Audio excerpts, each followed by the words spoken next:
morning. It's Tina Ann, and we're here with a cup of coffee and another day to talk about a little bit of happiness. Good morning. Well, I wanted to talk this morning about a book I read last year that is all about happiness. It's called Happiness Hacks, 100% scientific, curiously effective, and this is the book I'm going to talk about today. It is Happiness Hacks. I liked it so much, I read it and I keep it on my nightstand and I reread it regularly. Just one of those books you can pick up and turn to a page and there's something good on almost every page, right? I'm big on science. Alex Palmer here, he did the research for me. He basically did the extensive happiness research and condensed it into this happy little handbook, right? And genius, like I say, he read all the articles, so you don't have to, basically, right? That's it. There's an overwhelming amount of information out there on happiness right now. We all know how to be less stressed, more happy, more fun, smile more, have more benefits of happiness. As the benefits of happiness are studied and as they're understood, everybody's talking about it, right? Because we're starting to understand all the correlations to so much goodness in our lives that all start with happiness. And so that happiness is big business these days, right? And good morning, Debbie. Thank you for joining me. So we've talked a bit about happiness. Going back before Enlightenment, many thought happiness was the luck of the draw, right? They thought it was random or maybe divine fortune. Divine fortune. Many researchers have made the case that it's genetic. We're either predisposed to be happy or not, right? Others believe it's that you can manufacture happiness, right? The right combination of chemicals. We talked dopamine, oxytocin, serotonin, endorphins, and bam, you're happy. I think most of the research comes out somewhere in the center, but it's pretty complex. Edward Diener, the professor of psychology at the University of Illinois in Champaign, sees our objective well-being as the combination of life satisfaction, a positive mood, and the absence of a negative mood. Right? Well, that makes sense. Those reflect your happiness level, kind of the combination of those three. But in a study of over 200 college students, they found that eudaimoc happiness, which is a more generic life satisfaction, was correlated with those who had in their lives who felt challenged, who were competent and assertive, but they thought those were their good qualities, right? Who were working on something, solving problems. Got a little tongue-tied there.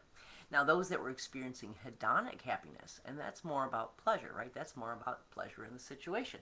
This is a hedonic experience right here. We're enjoying our conversation this morning, right?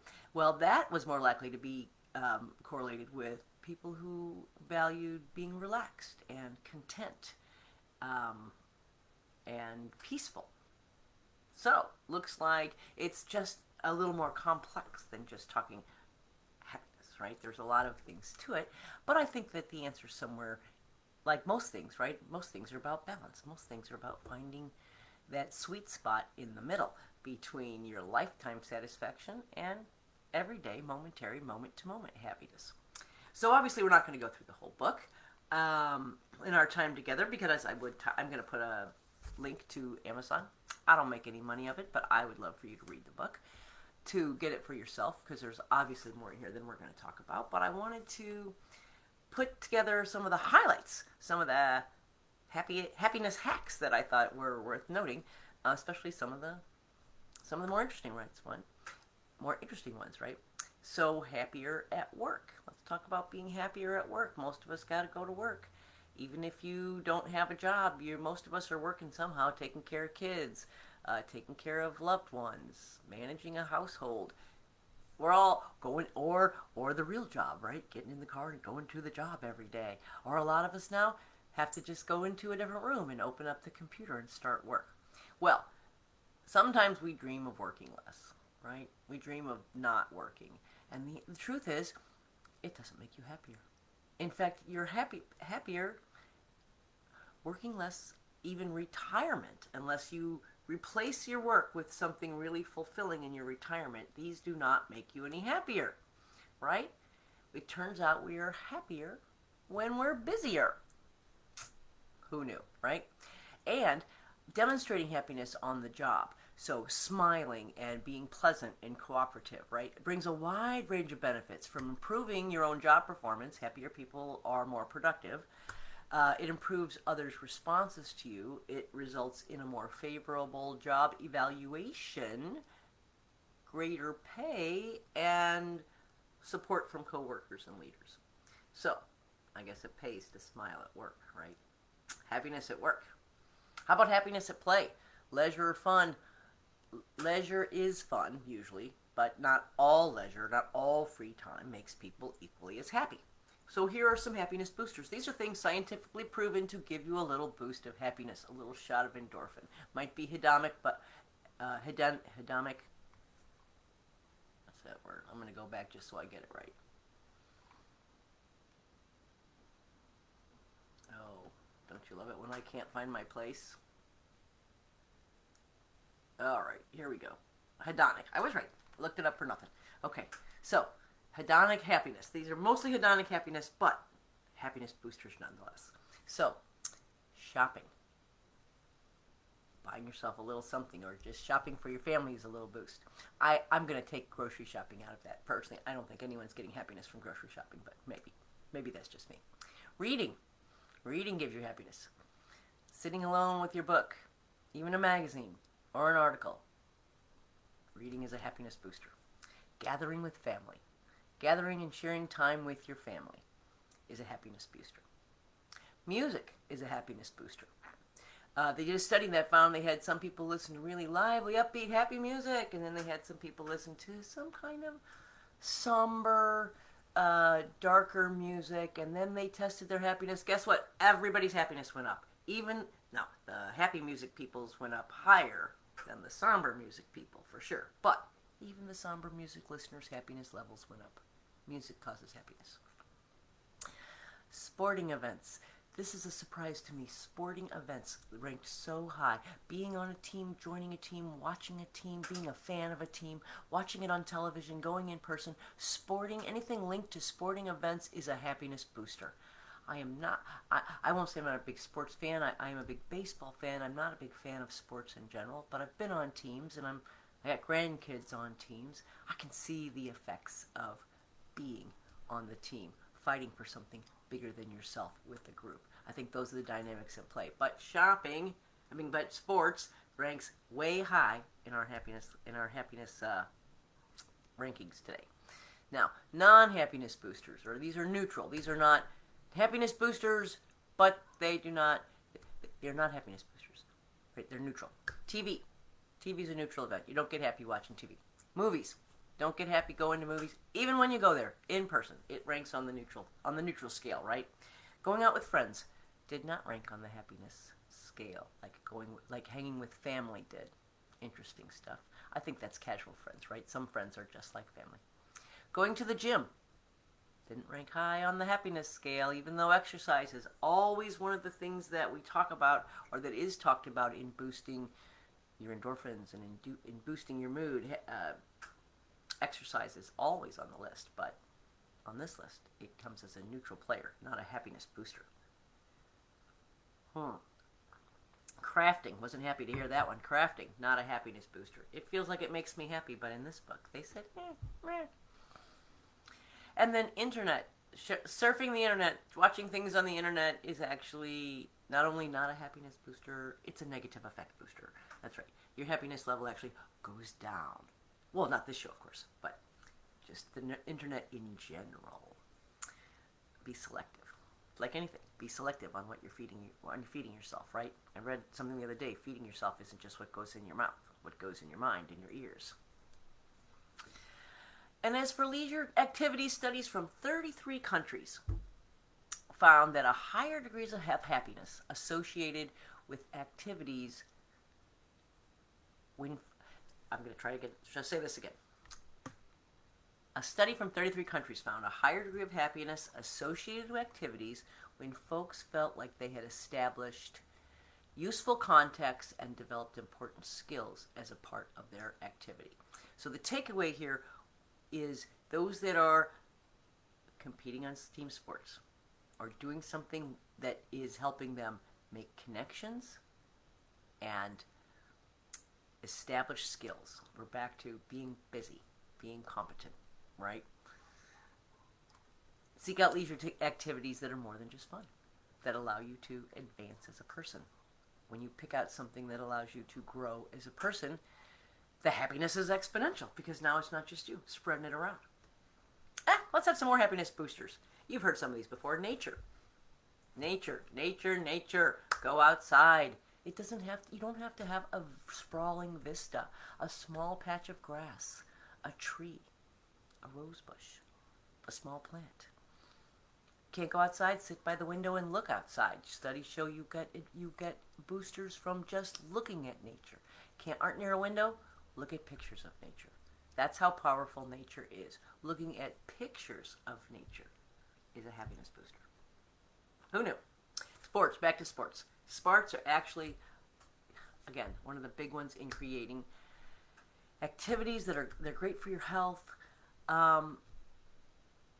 Researchers in a national survey found participating in physical activities leads to a higher reported quality of life, regardless of your background, regardless of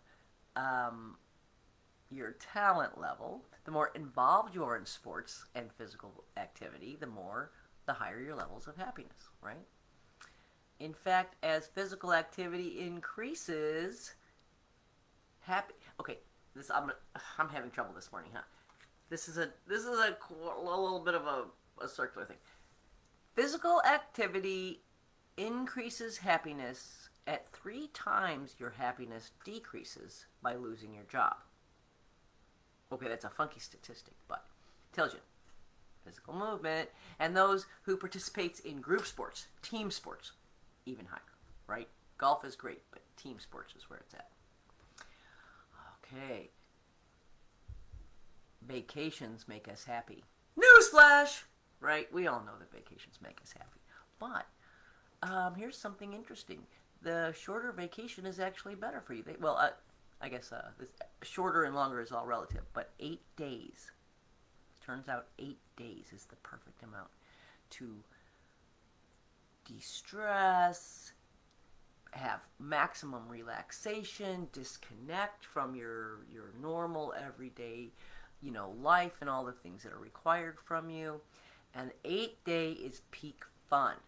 So everything after 8 days, you're kind of on the downswing. Longer than 8 days does not lead to anything. Longer than 8 days does not lead to more happiness. You're getting your maximum happiness at an 8 day vacation. Who knew? So seek out some reported. Wait, where'd I go? I lost my place. So here's really good. This was the really fun part of this. Planning and anticipating a holiday, as they say, makes you just as happy as the vacation itself. I thought that was fantastic news. I know I love to think about a holiday and plan and talk to the people who am I going to catch up with when I'm there? Who am I going to meet? Or looking through, if it's someplace new, looking through the guidebooks. What's interesting to do there? What are we going to do when we're there? Seeking out adventures and new... I'm on the wrong place. Planning and anticipating the holiday can bring as much happiness as the trip itself. So, seek out... Here's another one. Adventures. Adventures and new experiences make us very happy. So when you go on vacation, seek out a new adventure with a physical challenge, and then create a memory that'll have you happy thinking about it on the way to it, making it, and for years to come, remembering it. That's a good one. Okay, the next one. This one is fantastic. Ready? Knit or quilt. A survey of 3,545 knitters found notable connections between how frequently someone knitted and their feelings of calm and happiness. More knitting, more happiness. Who knew? I might have to take up knitting again. And even more interesting is those who did more knitting had better memory, better concentration. Good for the brain. Back to those problem solving. Back to keeping your mind busy. Back to using executive functioning, right? Some reported the yarn color influenced their mood. They were happy because of the yarn colors they picked out. And some enjoyed the happiness was the tactile interaction, the touching, the actual texture of the yarn. Similar findings from quilters. So if you're shopping for a happiness hobby, or you're shopping for a hobby that's going to make you happy, consider quilting. Consider knitting. Simple to do. All right. Here's another way that a happiness hack. If you want to be happier, tell jokes. Laugh more. It's as simple as it's a little bit of a, we're going to call it the victorious cycle. Remember, not the vicious cycle, but the victorious cycle. When you laugh more, you're happier. When you're happier, you laugh more. When you laugh more, you're happier. When you're happier, you laugh more. It just goes around and around and around. And so how do you do that? Tell jokes. Listen to jokes. I used to have an uncle. He was a dentist, and he had to speak. He was fairly prominent. He used to speak at things. And he kept a little notebook where he'd write down every joke he heard because he knew he needed it for speaking to people. And he just collected jokes. Tell jokes if you like that. Or surround yourself with jokesters. If you don't like telling jokes, maybe you just hang out with people who tell jokes. Listen to comedy. Today, you don't even have to know anybody. You can pull up on your internet, that internet that causes negative happiness. But you can use it to go find some laughter and get you some happiness. Anyway, comedians are everywhere. Watch some YouTube videos. Watch some funky little cat videos. Just laugh. It's just about laughing. All the time. Keep it lighthearted. Make sure your jokes aren't at others' expense. Hurtful jokes. They don't make anybody happier, right? Negative happiness. Negative happiness for all. Jokes at others' expense. Here's another fun one. Find some place where they know your name. That's right. Hanging out at a local bar can increase your happiness. Who knew? Hanging out at a bar with regulars makes happy hour maybe more accurate than you actually know. A tea in England. Oh wait, a tea. A study in England found that those that have a local, they call a local bar, had more close friends, had a happier life, were more embedded in their communities, and were more trusting of others.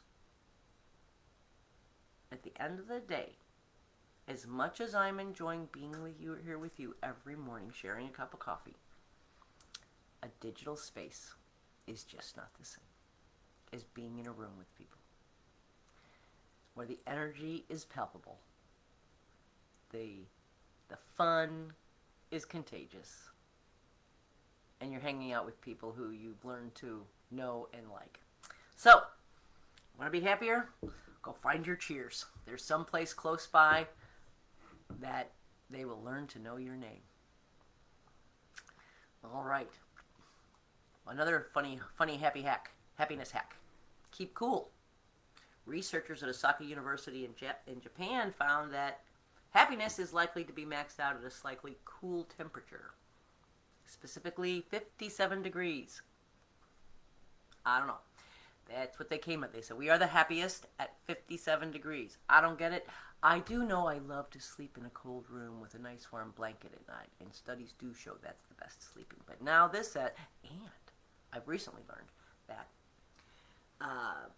colds, extreme cold therapy, cold showers, being out in the cold, being exposed to cold is good for your flow, good for helping you learn to operate from your parasympathetic versus sympathetic nervous system, right? To learn to live in rest and digest versus fight or flight. So there's something going on with the cold for sure. As to weather, they say in a study of 75 students over 516 days, wind and rain did not impact happiness. They were negatively impacted by the temperature, and that negativity seemed to rise as the temperature did. So, if you're feeling down, get a fan or turn on the AC. Get you some cold therapy. And finally, here's my favorite. My favorite for today is do something for someone else. It's amazing. There are tons of studies that identify the paradoxical relationship between doing something for someone else and the happiness it brings you. Set aside some time each week or each month to do something that helps someone else. Well, why? because it makes you happier. That's why. As you know, I'm a big proponent of volunteering. Everybody got 2 to 3 hours a month that they can go down to the local soup kitchen and help serve food. That they can go to the food pantry and help hand out groceries. That you have time to read to the elderly. Go to the local senior home and read to the elderly. You might have to do it through class these days, I don't know. Go to the pet shelter and pet the puppies. There's always someone who needs help. If it's someone you know or someone you don't, it doesn't matter. Do something that helps someone else and you will feel better. Now, I'm going to say there are so many more wonderful happiness hacks in this book that we're going to have part 2 tomorrow because I couldn't get through them all today. So, this was just part 1 today, and tomorrow we're going to go through the rest. And I love it so much. Like I said, I read it on a regular basis because it's who doesn't need to be reminded about, and also don't we want to learn which ways to go to get a little bit happier. So we go to the quote board this morning, which is just quotes about happiness. I'm in generic happy mode today, right? If being happy is important to you, try this. Instead of regretting all you lack, celebrate all you've got. That's a basic gratitude principle, right?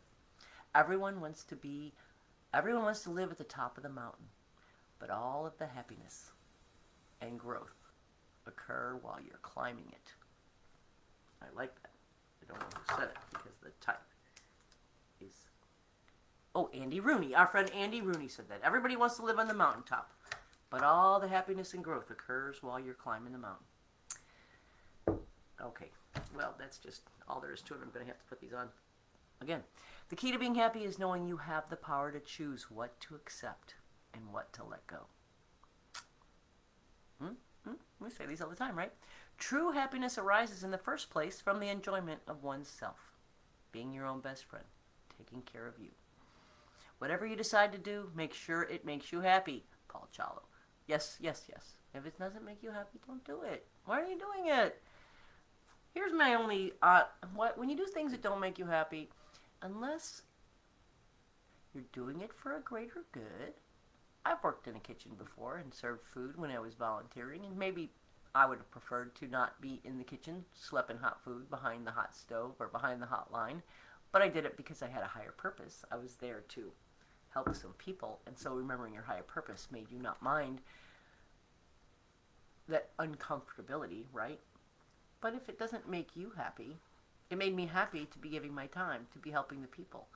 Even if it didn't make me happy to get burned by the kitchen because I'm kind of careless. But that's the distinction, right? Happiness is letting go of what you think your life is supposed to be like. Well, that makes sense, doesn't it? So, I'm going to end with a poem today. Oh, I'm going so long. It's a long show today. Thank you for staying with me. I'm going to end with a poem today. Excuse me. I've been wanting to read this poem, and I didn't know where to put it, so here it's going to happen today. And on this event, it's called Who Am I Supposed to Be? I'm going to ask for your indulgence for 1 second.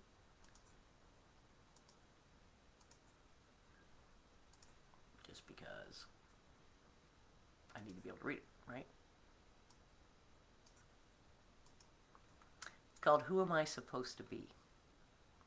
I woke up for another day to ask who will I be today, afraid of what they'll think or say. I only show the side approved, can't take the thought of once removed. Is being seen and being heard worth parts of me to date I've spurned? To fit in with the in crowd assumes you join and join aloud. The out crowd then asks you for your angst on proud display with little thanks. So desperate to be validated, none of this is calculated, soul's light always agitated. Unabated consternation, furrowed brows of concentration, focused on the lures of earth. My worldly measure weighs my worth. But turning towards my highest own, another path is being shown, to shun the crowd and say my truth, to reach back and touch my youth. Eyes are closed with face turned skyward, arms outstretched and reaching outward, floating in the moment's magic, becoming one with life fantastic, releasing colors, worlds, ideas, connected to all, and free to be as in touch with all that makes me feel whole and happy, true and real.